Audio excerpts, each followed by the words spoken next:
بسم الله الرحمن الرحيم. عن محمد بن الكعب القرظي رضي الله تعالى عنه قال: حدثني من سمع علي بن أبي طالب رضي الله تعالى عنه قال: أنا لجلوس مع رسول الله صلى الله عليه وسلم في المسجد، فاطلع علينا مصعب بن أمير ما عليه إلا بردة له مرقوعة بفض، فلما رآه رسول الله صلى الله عليه وسلم بكى لذي كان فيه من نعمة والذي هو فيه اليوم. ثم قال رسول الله صلى الله عليه وسلم: كيف بكم إذا غدا أحدكم في حلة وراح في حلة ووضعت بين يديه صحفة ورفعت أخرى وسترتم بيوتكم كما تستر الكعبة؟ فقالوا: يا رسول الله، نحن يومئذ خير منا اليوم، نتفرغ للعبادة ونكفى المؤونة. قال: لا، انتم اليوم خیر منکم یومئذ. رواہ الترمذی. حضرت محمد بن کعب القرظی یہ فرماتے ہیں کہ میں حضرت علی رضی اللہ تعالیٰ عنہ کی خدمت سے میں حاضر تھا، ان سے سنا کہ حضرت علی رضی اللہ تعالیٰ عنہ نے فرمایا کہ ہم لوگ مسجد میں رسول اللہ صلی اللہ علیہ وسلم کے ساتھ بیٹھے ہوئے تھے کہ مصعب ابن عمیر آئے۔ اس وقت ان کے جسم پر صرف ایک چادر تھی اور اس چادر میں بھی چمڑے کے پیوند لگے ہوئے تھے۔ حضرت مصعب ابن عمیر یہ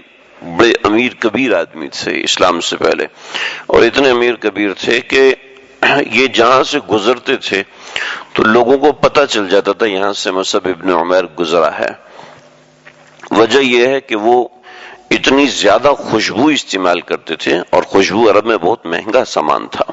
بہت ہی مہنگا۔ جہاں کھانے کے لیے روٹی نہیں، پینے کے لیے پانی نہیں، تو وہاں خوشبو کا استعمال کرنا تو بہت ہی لگژریس قسم کی چیز تھی۔ تو آج کل کے زمانے میں تو خوشبو ویسی سستی ہے اور ہر چیز کا میسر ہونا کوئی ایسا مشکل نہیں ہے، وہاں خوشبو بھی ایسے میسر نہیں ہوتی تھی، بلکہ خوشبو دور دراز شام کے علاقوں سے آیا کرتی تھی جہاں پر ہریالی وغیرہ ہوتی تھی، تو خوشبو بھی نہیں ہوا کرتی تھی۔ اور حضرت مصعب ابن عمیر خوشبو استعمال کرتے، نہ صرف یہ کہ خوشبو بلکہ اس کثرت سے استعمال کرتے کہ لوگوں کو پتہ چل جاتا کہ یہاں سے مصعب گزرے ہیں۔ حالانکہ عرب کا علاقہ گرم ہے اور گرم ایریے میں خوشبو کم پھیلتی ہے، جلدی ہی ختم ہو جاتی ہے، لیکن حضرت مصعب ابن عمیر خود دیکھیں کہ ایسی خوشبو استعمال کیا کرتے تھے۔ اور آج کل لیکوڈ خوشبو آتی ہے، اس زمانے کی خوشبو بالکل خشک ہوا کرتی تھی، تو اس کی خوشبو بھی اتنی پھیلنے والی نہیں ہوتی تھی، لیکن اس کثرت سے استعمال ہوتا تھا۔ تو لیکن جب یہ اللہ کے نبی کی خدمت میں حاضر ہوئے تو فرمایا اس وقت ان کے جسم پر صرف ایک چادر تھی، اس چادر میں بھی چمڑے کے پیوند لگے ہوئے تھے۔ تو رسول اللہ صلی اللہ علیہ وسلم ان کو اس حالت میں دیکھ کر رو پڑے کہ ایک زمانہ تھا کہ وہ کس قدر خوشحال تھے، آج ان کی کیا حالت ہے۔ پھر رسول اللہ صلی اللہ علیہ وسلم نے فرمایا: اس وقت تمہارا کیا حال ہوگا جبکہ تم صبح کو ایک جوڑا پہن کر نکلو گے اور شام کو ایک جوڑا پہن کر، یعنی الگ الگ، یعنی مال اور دولت کی کثرت کی وجہ سے صبح ایک لباس پہنو گے اور شام کو دوسرا لباس پہنو گے۔ تمہارے سامنے کھانے کا ایک بڑا پیالہ رکھا جائے گا اور دوسرا اٹھایا جائے گا، یعنی انواع اقسام کے کھانے تمہارے سامنے رکھے جائیں گے، اور تم اپنے گھروں پر اس طرح پردے ڈالو گے جس طرح کعبے پر پردہ ڈالا جاتا ہے، یعنی گھروں کو مزین کرو گے۔ سو صحابہ کرام نے عرض کیا کہ یا رسول اللہ، ہم اس روز آج کے دن سے بہتر حال میں ہوں گے، اس لیے کہ ہم اس وقت عبادت کے لیے فارغ ہوں گے، محنت اور اشتغال سے بے فکری ہوگی۔ تو آپ صلی اللہ علیہ وسلم نے فرمایا کہ نہیں، آج کے دن تم اس دن سے بہتر ہو۔ علامہ سیوطی رحمۃ اللہ علیہ، حدیث مکمل، علامہ سیوطی رحمۃ اللہ علیہ نے لکھا ہے کہ ایک دن مصعب ابن عمیر حضور صلی اللہ علیہ وسلم کی خدمت میں اس طریقے سے حاضر ہوئے کہ تسمے سے بکری کی کھال کو اپنی کمر پر باندھے ہوئے تھے۔ تو آپ صلی اللہ علیہ وسلم نے فرمایا کہ دیکھو ان کا قلب حق تعالی نے روشن کر دیا، میں نے ان کا وہ زمانہ بھی دیکھا ہے جبکہ والدین ان کو نہایت عمدہ کھانا کھلاتے تھے۔ مطلب یہ ہے کہ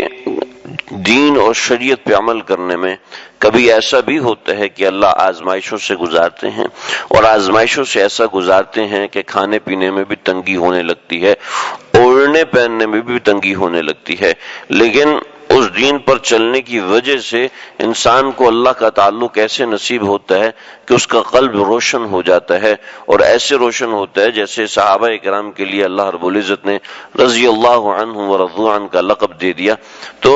یہ ہے کہ من ترک شیئا للہ عوض اللہ خیرا منہ، کہ جو اللہ کے لیے تعیش کو چھوڑتا ہے اللہ تعالیٰ اس کے لیے اس سے بھی بہتر سامان کا انتظام کرتے ہیں، کسی کے لیے دنیا میں انتظام کرتے ہیں اور کسی کے لیے آخرت میں انتظام کرتے ہیں، اور کسی کے لیے دونوں جگہوں پہ انتظام کرتے ہیں۔ تو جب بھی کوئی ایسی روایت جس میں صحابہ کرام کی اس ثروت کا ذکر ہو، مال و دولت کا ذکر ہو، اس کے ساتھ غریبی کا ذکر ہو، پھر اس کے بعد تونگری کا ذکر ہو، یعنی امیر ہو جانے کا ذکر ہو، تو اللہ تعالیٰ سے ہمارے اکابرین نے سکھایا کہ یہی دعا مانگنی چاہیے۔ بعضی لوگوں کو اللہ اجر دنیا میں دیتے ہیں، آخرت میں ان کے لیے کوئی اجر نہیں ہوتا،